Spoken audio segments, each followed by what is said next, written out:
Something very interesting is happening, especially in South Africa.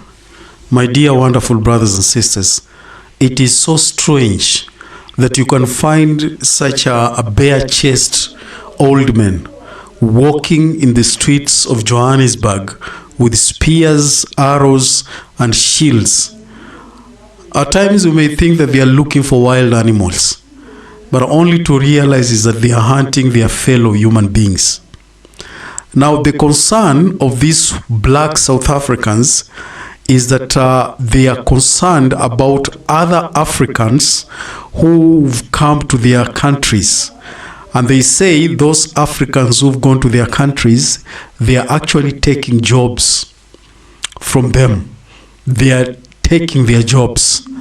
And what they are advocating is that these people be taken, or these people go back to their country and leave their country as soon as possible. Now, this thing is xenophobia, so they call it. It is something that has been happening for quite some time. It has been happening. And I don't know if it is the entire South Africa or it is only within Johannesburg, because I've not seen videos that are in Cape Town or Durban or Pretoria, but mostly it is Johannesburg where this kind of xenophobia normally happens. It happened some times back, and I think this one could be the fourth or the fifth xenophobia, that black South Africans are actually demonstrating against the immigrants. Immigrants, so to speak, only black immigrants, not other immigrants, but they are actually against African immigrants who are coming into their country, and they claim that these African immigrants are taking over their jobs. So the issue is they want these people to go back to their country. Now, it has been actually reported quite a number of immigrants actually lost their lives. And it started with one of the videos that was shown sometimes back of a lady harassing a Ghanaian who was owning a barber shop. And they actually harassed him and they, mistreated him. And so the video went viral. And I think even the Ghanaian authority reacted over it. But it did not stop there. There are some of the videos that are showing, I think there is one that we saw from TikTok that was showing a Tanzanian student. Was it a Tanzanian student who went there and who was actually a student, in fact, but was attacked? And he's actually in a very critical condition in the hospital, which is very, very sad. This is very sad. And at times when I look at this, I'm reminded of a song that one of the singers called Lucky Dube, that he sang a song at one time and he said that we are always the victims. Why are we always the victims? Why are we always the victims? We kill each other, maiming each other, and he quotes one of the greatest singers in that song.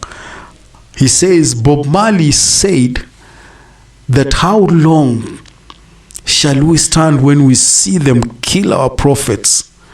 But Lucky Dube says, little did Bob Marley know, that after all this struggle, we will again turn against our own brothers, killing them and maiming them, knowing they are only also victims of the situation.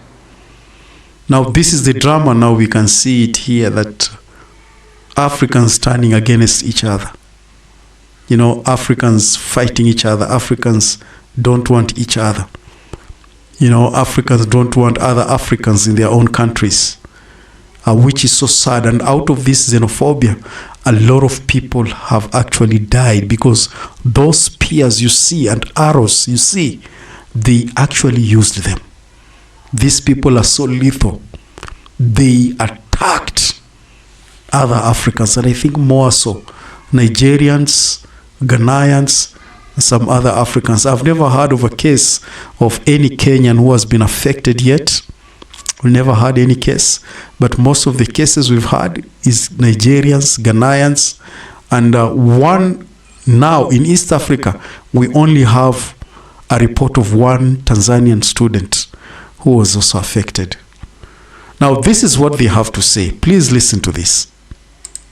This is just one of several demonstrations in recent weeks targeting migrants in South Africa. Thousands of people in Durban, Pretoria, and now Johannesburg say they want more government action to tackle what they say is illegal immigration. Critics say groups like this are simply xenophobic. Anyone just wakes up in the morning and decides that they're having problems in their own country. Oh, let me look for greener pastures, and it's South Africa. And if we don't say anything about it, or if we say something about it, we're told that it's black people. Now, the strangest thing, what actually made this thing spike, it was this lady who was seen in one of those videos harassing a Ghanaian trader, you know. And there are some of the people who've done even a research about this lady, that you look at her, she's not even South African, so they say that she's not South African, original South African, because the parents came from Mozambique. And it happened that she was born in South Africa, but the parents are Mozambican. That's what they say. And so funny that she's the one actually championing, you know, the removal of the immigrants from South Africa, you know, and yet the mother was, you know, the parents were not South Africans, the parents are from Mozambique, you know, and she's the one championing the removal of other Africans into South Africa. It is so strange. You know? This is not a skin color thing. It's about us protecting our country, which is a sovereign state. We love our African brothers and sisters, but it's time now that they also fix their own countries for their own children and their own future. We're making it very clear to you guys, Utitina, we don't want you here. In this video, widely shared on social media, a man from Ghana is told to go home to fix his country. The Ghanaian High Commission has advised its nationals to close their businesses and keep a low profile, while Nigerian authorities have told citizens to remain indoors. People assembled here blame foreigners for taking their jobs and high levels of crime. In the capital, Pretoria, hundreds of demonstrators demanded action from the government. Oh yeah, even in Pretoria too. Hijacked and used to taint us as a people of South Africa who do not want to live with other people. Because that would not be correct, because that's not who we are. South African President Cyril Ramaphosa says the concerns should not lead to xenophobia. He says the government is clamping down on illegal migration and rooting out corruption in the immigration system. The United Nations has condemned the attacks. This is not the first time such protests are seen in South Africa. There were large outbreaks of violence against foreign nationals in 2008, 2015 and 2019. And the same sentiments are being repeated now. We are saying our borders must be properly managed, and all these people who are undocumented, they need to be sent back to their countries. Why do they have to come here and have free education, free health care, and while they're telling us that we are xenophobic? Tensions are rising as more protests are planned. Famida Mala, Al Jazeera. This is strange. This is strange. You know, you chase away foreigners in your own country. You chase them away, but you're forgetting also you have South Africans in other countries. There are South Africans in other countries. You know, you chase away a South Africa, you chase away a foreign national in your country. What do you think other countries are thinking about you? What do you think other countries are thinking of you? You know, you have businesses, your governments have actually, you know, invested businesses in other countries. You know, and funniest enough, when you dig so deeper, you ask yourself, they speak of jobs. What are these jobs that these foreigners are actually taking? What are these jobs? To an extent that they are warranted even to be killed. What are these jobs? Because sometimes you find these are just cleaning jobs. Some of them are actually farm jobs. Why can't South Africans themselves invest in education so that they educate themselves so well that when a foreigner comes there, they find they are so competent enough to an extent that they cannot actually, compete with South Africans. Compete with South Africans. But if you don't go to school and you want government to give you free things, then a foreigner comes or another African comes who is skilled. In fact, when they come to South Africa, they are in fact bringing skills in South Africa. They are bringing those skills in South Africa. In fact, some of the Nigerians are well known that they've established businesses to an extent that they've employed even other South Africans. They are creating jobs for South Africans. But what happens? They are speaking of foreigners to live, but they don't attack Asians. They don't attack Asians. Even Asians are foreigners too. We have Asians who are foreigners in South Africa. They are not being attacked. They don't attack. But their target is black Africans. That is their target. They are not targeting other races like the Europeans or the Americans who are in South Africa. Or, in fact, they don't.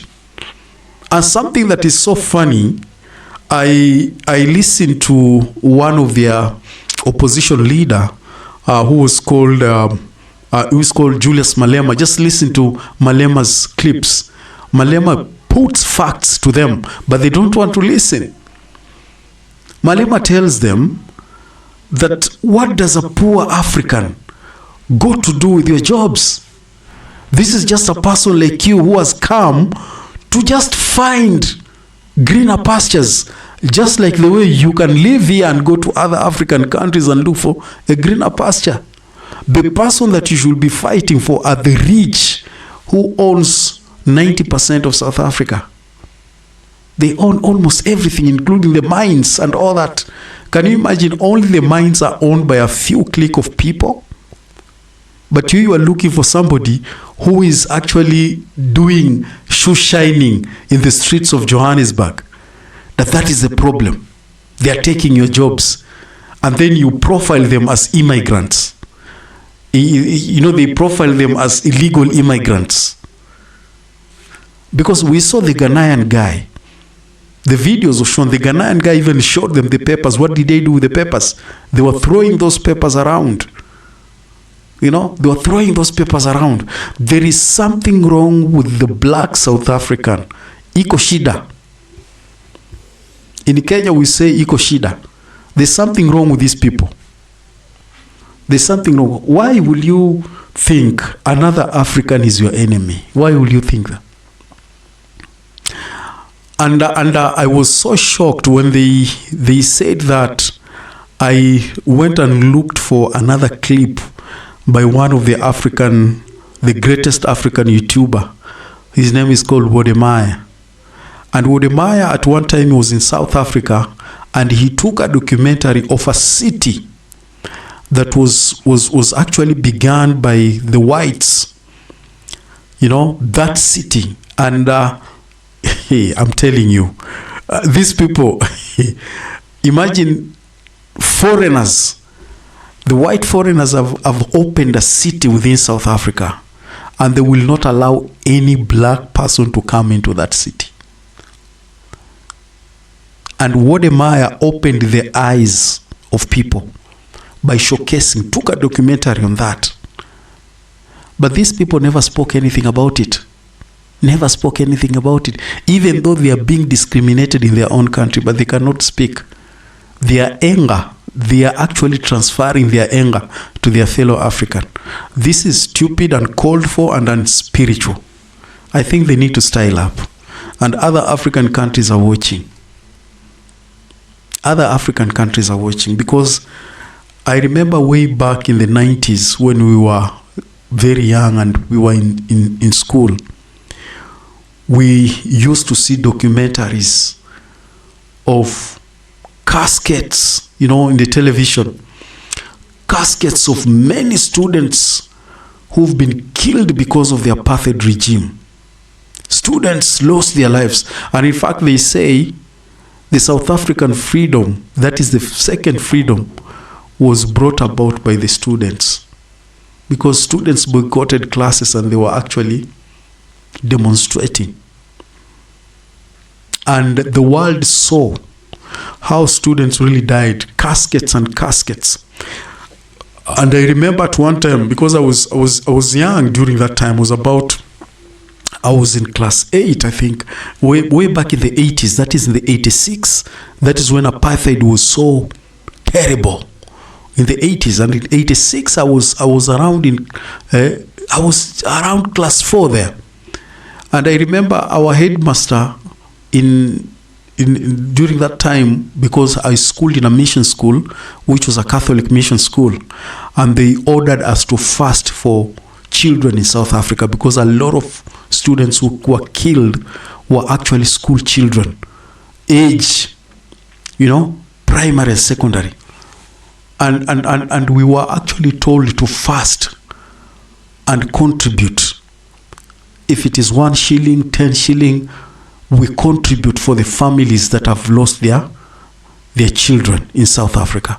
And that priest, I remember, he came, the priest, Father Alois Ngoma of Makupa Parish, that is in Mombasa. And he came and told us what exactly was happening during our pastoral classes. I don't know if students nowadays do pastoral, but during our pastoral classes, our priest will come and tell us exactly what was happening in the world. And this time he was specific about South Africa. And he told us what was actually happening there. I remember in that hall we were very silent and people were really shedding tears. And countries contributed, a lot of African countries, that is Organization of the African Union, contributed to the independence and demolition of the apartheid regime in South Africa. When I was in secondary, I was taught that Nigeria funded a lot of money to the ANC, that is the African National Congress, in South Africa, ANC party, to fight apartheid regime. And most of the people who were fighting the apartheid regime, all African countries opened the borders for them. There were no border restrictions. They opened borders for them so that they can actually run into exile. And Zimbabwe, even during that time in the 80s, Zimbabwe was still also fighting. Zimbabwe was also still fighting, because Zimbabwe got its independence also just recently. But African countries, and I remember one president, I was very young, but I remember one president who was so common in our news. His name was President Kenneth Kaunda of Zambia. Very common. And he's the one who was spearheading the liberation of all African. And he was fighting for the freedom of both Zimbabwe and South Africa and Namibia. By then also Namibia, I remember Sam Nujoma of Namibia, who was also fighting for the independence. These are things that were happening when I was seeing. And I was young, and I ended up reading them in school. So I was seeing them live. And African countries really contributed. Nelson Mandela came all the way to Tanzania. Came all the way to Tanzania. And he stayed in Tanzania for some time. And Tanzania contributed a lot in ensuring that South Africa was free. A lot of African countries contributed. But look at what has happened after all that African countries did for them. Look at what is happening. Their children now are turning against the children of the children of the people that helped your forefathers. Do you know what is happening? A time is going to come when South Africans will be running from their borders. Do you know why? Because the boss will take that country again. And you people, you will have nowhere to go. I'm telling you. Go look at the documentary Wodemaya actually showed. That documentary Wodemaya showed. You will be shocked. These people are building a country within a country. They've started their own country called Azani or something. Not Azania. Azani is an old name for South Africa. But there is a city that the Boers have built. And that city, they do not allow any other person who is not a white race. Because the reason, in fact, the way they are telling Wodemaya is that they want to maintain their identity and their culture. Because they have a right to maintain their identity and a culture. Reason is that they don't want their roots to be actually, mixed up. So in the future, South Africa will be splitted.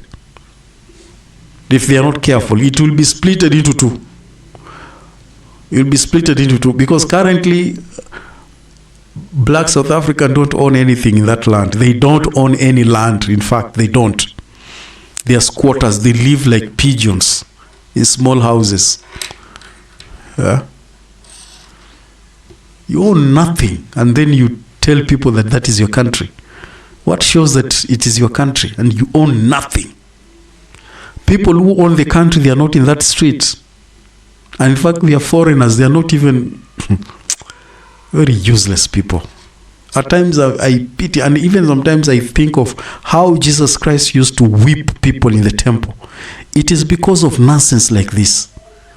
You cannot remember your history, where you came from. Now you think that another African is your enemy. You kill them, students, you kill them, you shoot them, you pierce them with your arrows in the name of they've come there for your jobs. The other xenophobia was like, these people have come here for our wives. They are taking our girls from us.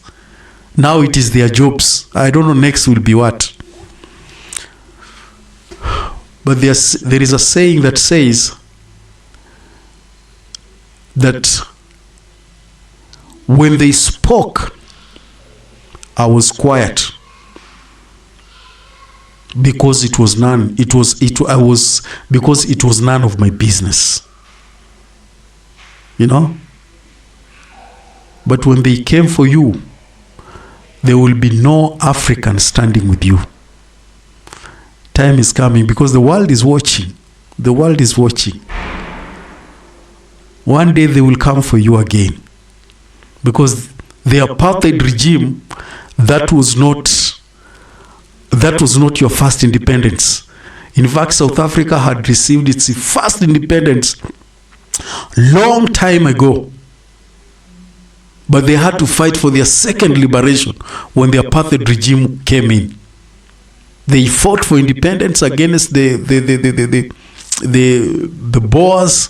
For the first time they won. And then the Boers took over government and the Boers started again practicing apartheid. Apartheid was just the second liberation for the South Africans.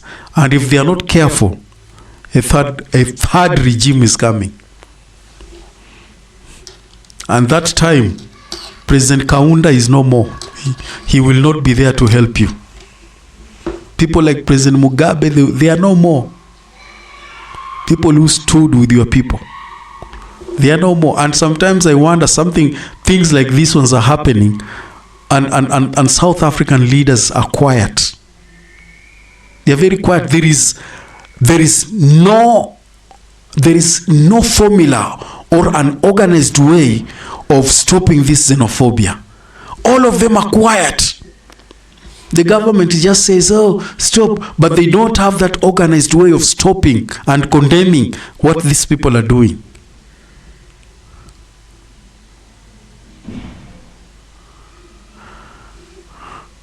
Shauri yenyu nimewaambia. The whole world is watching. Africa is watching what you are doing.